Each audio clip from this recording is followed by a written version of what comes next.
Satu hari, tokoh besar bernama Imam Hasan Al-Basri tengah berjalan di pasar kota Basrah. Datang seseorang lalu bertanya kepada beliau, "Ya Aba Ishaq," wahai Abu Ishaq, panggilan buat Imam Hasan Al-Basri. Katanya dalam Quran itu, "Ud'uni astajib lakum." Berdoalah kepadaku, aku akan jawab doamu. Mintalah kepadaku, aku akan penuhi permintaanmu. Begitu janji Allah dalam Quran. Lah kami ini, kata si orang tadi, sudah lama berdoa kepada Allah. Sudah banyak kali kami memohon kepadanya.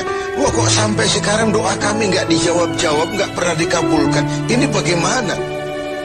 Katanya berdoa, aku kabulkan. Sudah lama kami berdoa. Kenapa nggak pernah dikabul-kabulkan? Apa doa kami salah pasang? Apa Tuhan pas kebetulan nggak dengar? Atau bagaimana ini? Imam Hasan Al-Basri senyum lalu menjawab, "Ya ahlal Basrah, hai penduduk Basrah, hatimu mati. Dari hati yang mati, bagaimana mungkin doa akan terjawab? Tidak ada getaran yang menyebabkan channel kepada Allah itu nyambung. Tidak ada. Dari hati yang mati, doa tidak mengeluarkan getaran untuk sampai kepada aras. Hatimu mati, maka doamu tidak dikabulkan." Kita renungkanlah jawaban ini. Sederhana, doa tidak didengar Tuhan. Permohonan tidak dikabulkan olehnya. Tapi kalau kita mau menukik kepada renungan yang lebih jauh, kemalangan apa yang lebih besar selain daripada kalau Allah sudah berpaling kepada kita dalam hidup ini? Permohonan tidak didengar, doa tidak dikabulkan, Allah sudah masa bodoh dengan kita. Kemana lagi langit tempat kita bernaung? Kemana lagi bumi tempat kita berpijak? Kalau Allah sudah berpaling dalam hidup ini kepada kita, itulah kemalangan yang paling besar dalam hidup ini.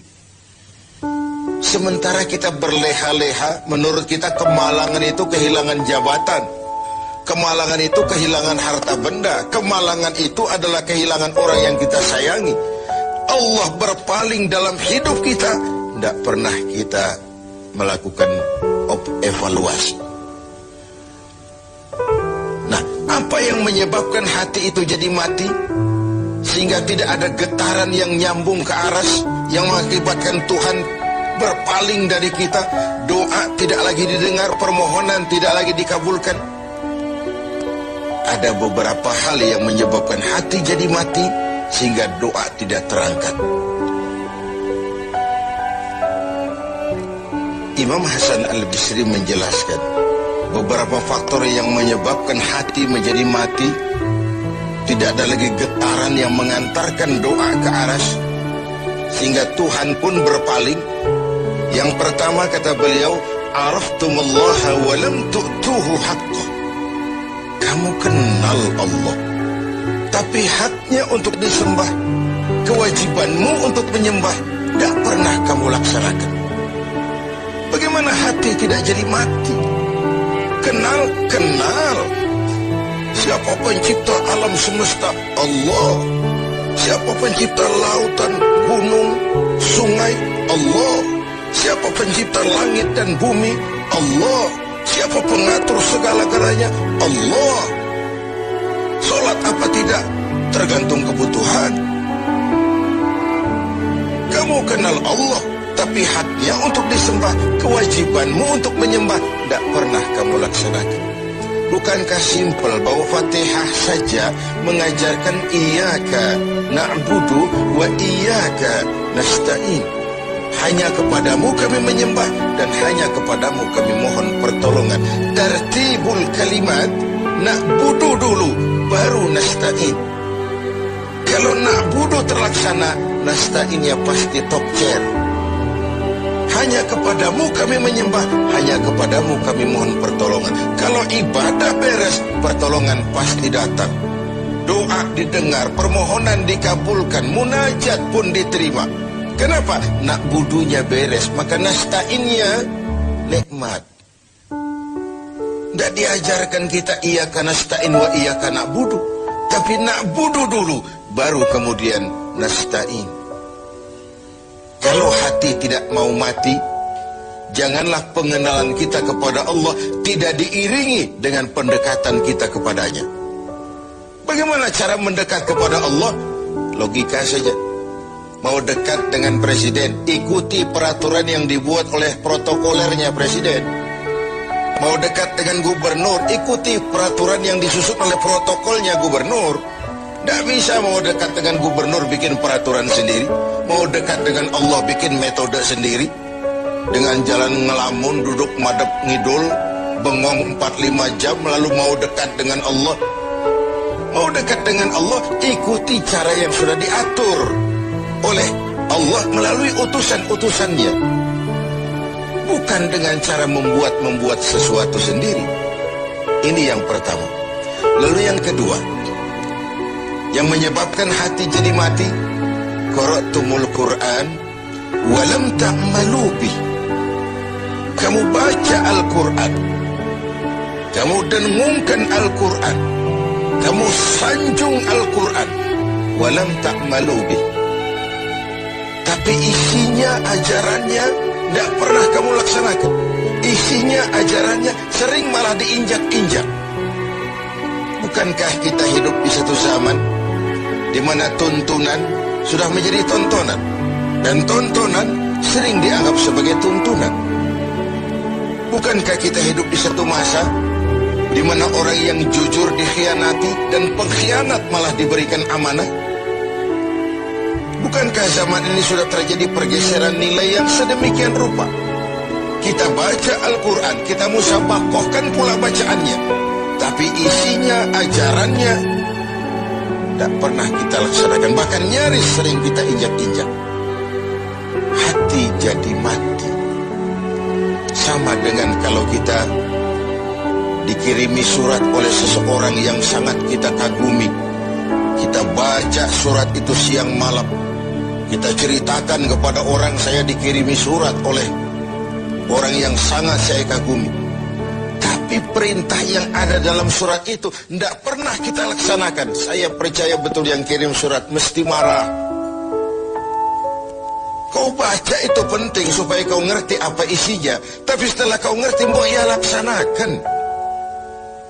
Begitu Al-Quran diturunkan kepada kita, kamu baca Al-Quran tapi isinya tidak pernah kamu amalkan. Bagaimana hati tidak akan menjadi mati karenanya? Pemirsa TV7 yang berbahagia, yang ketiga penyebab hati itu menjadi mati, akaltum ni'mata rabbikum walam tashkurulah. Kamu makan nikmat Tuhanmu, tidak pernah kamu bersyukur kepadanya. Ikan Tuhan di laut itu tiap hari diciduki, tapi Tuhannya diabaikan. Tidak pernah sesaat pun dalam hidup ini nikmat Allah pernah berhenti. Sejak kita bangun tidur sampai kita tidur kembali, bahkan tidur itu sendiri. Dari sekian nikmat yang kita tidak akan pernah sanggup menghitungnya, Tuhan cuma minta syukuri nikmat itu. Kalau kau syukuri, aku tambah. Kalau kau ingkar, azabku itu pedih. Tiap hari kau makan nikmat Tuhanmu, akaltum ni'mata rabbikum. Kau makan nikmat dari Tuhanmu, walam tashkurulah, tapi kepadanya kamu tidak pernah bersyukur. Baik syukur dalam bentuk ucapan, lebih-lebih syukur dalam bentuk perbuatan. Karena kalau syukur ucapan semua bisa. Alhamdulillah, terima kasih Tuhan, puji syukur, terima kasih Tuhan. Tapi perbuatannya sering tidak sinkron dengan ucapannya. Kalau saya diberikan harta oleh Allah, mulut saya tidak pernah berhenti. Alhamdulillah Tuhan, terima kasih dikasih harta. Tapi pelitnya 17 setan. Rasanya orang itu baru syukur perbuatan, baru syukur ucapan, belum syukur perbuatan. Karena syukur perbuatan artinya mempergunakan suatu nikmat sesuai dengan kehendak yang memberikan nikmat memberikan harta kepada saya. Apa yang Allah kehendaki dengan menggunakan harta itu? Bagaimana kehendak Allah tentang penggunaan harta itu? Allah memberikan jabatan kepada saya. Apa yang Allah kehendaki dengan memberikan jabatan ini kepada saya? Mempergunakan suatu nikmat sesuai dengan kehendak yang memberinya. Itulah syukur yang sebenarnya. Ini yang keempat. Yang kelima, penyebab hati itu jadi mati. Qultum annal mauta haqqun wa lam tasta'iddu lah. Kamu yakin, kamu percaya, kamu tahu betul hidup akan berakhir dengan kematian. Namun kau tidak pernah mempersiapkan diri untuk itu. Baik menghadapi kematian maupun menghadapi yang lebih penting sesudah kematian. Karena mati pada dasarnya sebuah peralihan dari sebuah tahap kehidupan kepada tahap kehidupan yang berikutnya. Bukan akhir. Bahkan saya lebih cenderung mengatakan mati adalah istilah yang digunakan bagi orang yang sedang hidup. Sipulan mati itu kan kata yang hidup.